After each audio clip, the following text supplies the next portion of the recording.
Hi, இன்னைக்கு திங்கக்கிழமை lunch பாக்ஸ்க்கு என்ன பண்ணேன்ட்டு பார்க்கலாமா? காலையில் தான் எந்திரிச்சு கீழே கடைக்கு போயிட்டு தேவையான காய்கறி எல்லாம் வாங்கிட்டு வந்தேன். குட்டீஸ்க்கு ஸ்கூல் தான் முடிஞ்சிருச்சு, இனி பொறுமையாக வேலை பார்க்கலான்ட்டு பார்த்தாதான் நம்ம சமையல் வேலை என்றைக்கு பொறுமையாக முடிஞ்சிருக்கு. எல்லாம் ஹரிபரியில் தான், எல்லாம் அவசரமாக தான் நடக்கிறது.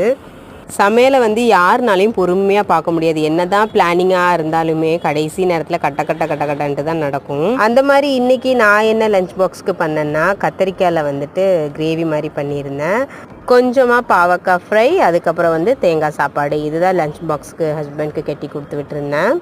கத்திரிக்காய் ஒரு சைடில் ரெடி ஆயிடுச்சு. இப்போ தேங்காய் சாப்பாடுக்கு தான் தாளிச்சிக்கிட்டு இருக்கேன். தேங்காய் சாப்பாடு ஆல் டைம் ஃபேவரட்னே சொல்லலாம். என்னோட ஸ்கூல் காலத்தில் பார்த்தீங்கன்னா குழம்பு எல்லாம் கொண்டு போக மாட்டேன் ஸ்கூலுக்கு. இந்த மாதிரி வெரைட்டி ரைஸ் தான். மண்டே புளி சாப்பாடு, அப்போ ஃப்ரைடே தேங்காய் சாப்பாடு, செவ்வாய்க்கிழமை இந்த சாப்பாடு, அப்படி டைம் டேபிள் போட்டு தான் ஒரு வெரைட்டி ரைஸாக தான் கொண்டு போகிறது. இப்போ பப்பாளி பார்த்தீங்கன்னா காலையில் பிரேக்ஃபாஸ்ட்டுக்கு ஹஸ்பண்ட்க்கும் குட்டீஸ்க்கும்